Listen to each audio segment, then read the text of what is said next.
Hi అండి, నమస్తే. నేను మీ Sushma and welcome back to our channel. It's me Sushma. Friends, ఇంట్లో ఉండే ఫ్రిడ్జ్లో పండ్లు కూరగాయలు మాత్రమే కాకుండా ఇంకా ఏమేమో పెడుతూ ఉంటాము. రకరకాలవి పెట్టే వల్ల రకరకాల స్మెల్స్ వస్తూ ఉంటాయి. దానివల్ల ఫ్రిడ్జ్ అంతా కూడా బ్యాడ్ స్మెల్ వస్తూ ఉంటుంది. మరి అలాంటి దుర్వాసనను పోగొట్టడానికి ఒకసారి అయితే న్యూస్ పేపర్ని ఫ్రిడ్జ్లో పెట్టి చూడండి.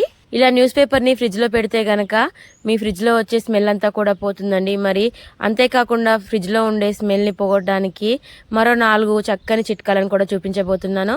అవి చూసే ముందు ఒకసారి మా ఛానల్ని సబ్స్క్రైబ్ చేసుకొని ఈ వీడియోని చివరి వరకు మాత్రం చూసి లైక్ చేయండి. అయితే ఫ్రిడ్జ్లో ఉండే బ్యాడ్ స్మెల్ని పోగొట్టడానికి ఇలాంటి న్యూస్ పేపర్స్ని తీసుకొని ఆ తర్వాత ఒక గిన్నెలో కొన్ని నీళ్ళని తీసుకొని ఈ న్యూస్ పేపర్స్ని వీడియోలో చూపించిన విధంగా రౌండ్గా బాల్ లాగా చేసుకొని ఆ వాటర్తో తడుపుకోవాలండి. ఆ తర్వాత వీటిని ఇలా గట్టిగా పిండేసుకోవాలి. నీళ్ళంతా కూడా పోయే విధంగా ఇలా పిండేసుకున్న తర్వాత వీటిని డైరెక్ట్గానే మనం ఫ్రిడ్జ్లో పెట్టేసుకోవచ్చు.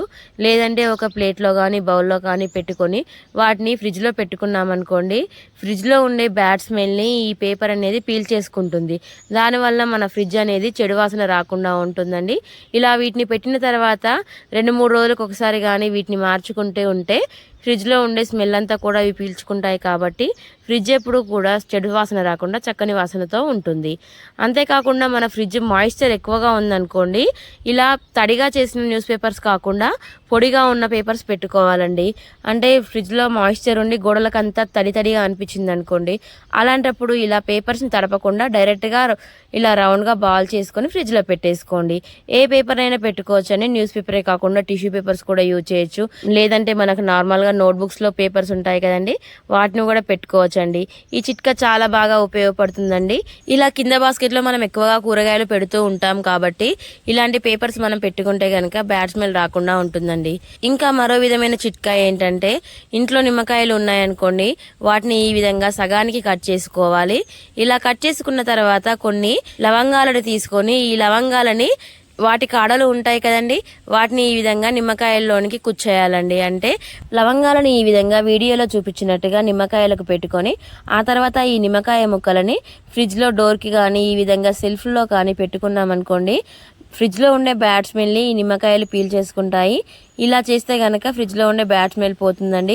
పైన మనం మిల్క్ ప్యాకెట్ని స్టోర్ చేసుకుంటాం కదండి, ఆ డ్రాలో పెట్టుకున్నా సరే స్మెల్ అనేది రాకుండా ఉంటుంది. ఇలా చేస్తే ఫ్రిడ్జ్లో ఉండే బ్యాడ్ స్మెల్ మాత్రమే కాకుండా మన లివింగ్ రూమ్లో కానీ కిచెన్లో కానీ వచ్చే బ్యాడ్ స్మెల్ కూడా పోతుందండి. ఇక మరో విధమైన చిట్కా ఏంటంటే, సేమ్ నిమ్మకాయలని ఈ విధంగా కట్ చేసుకున్న తర్వాత ఆ నిమ్మ చెక్కలపై కొద్దిగా బేకింగ్ సోడా వేసుకోవాలండి. బేకింగ్ సోడా కొద్దిగా వేసుకొని అంటే 1/2 స్పూన్ అలా బేకింగ్ సోడా రెండిటిపై వేసుకొని ఈ నిమ్మకాయ ముక్కలను గనక మనం ఫ్రిడ్జ్లో గనక పెట్టామంటే ఫ్రిడ్జ్లో ఉండే బ్యాడ్ స్మెల్ అంతా కూడా పోగొడతాయి. ఇలా చేయడం వలన ఫ్రిడ్జ్ ఎప్పుడు ఫ్రెష్గా క్లీన్గా ఉంటుంది.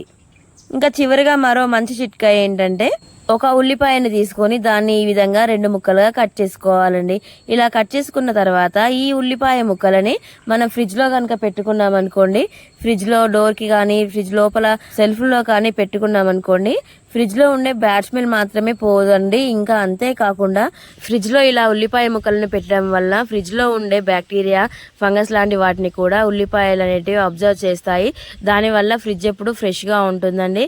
లోపల ఎలాంటి బ్యాక్టీరియా, ఫంగస్ లాంటివి లేకుండా మనం ఫ్రిడ్జ్లో పెట్టే ఏ ఐటెం కూడా త్వరగా పాడవకుండా ఉంటుంది. చూసారు కదా ఫ్రెండ్స్, ఫ్రిడ్జ్ని ఏ విధంగా శుభ్రంగా ఉంచుకోవాలో, అలాగే ఫ్రిడ్జ్ బ్యాడ్ స్మెల్ రాకుండా ఎలాంటి చిట్కాలు పాటించాలో ఈ వీడియోలో అయితే మీకు తెలియజేశానని అనుకుంటున్నాను. మీకు ఈ చిట్కాలు అన్నీ నచ్చితే గనక తప్పకుండా ఒక లైక్ చేయండి. అలాగే మీ అభిప్రాయాన్ని కామెంట్ చేసి ఈ వీడియోని షేర్ చేయండి.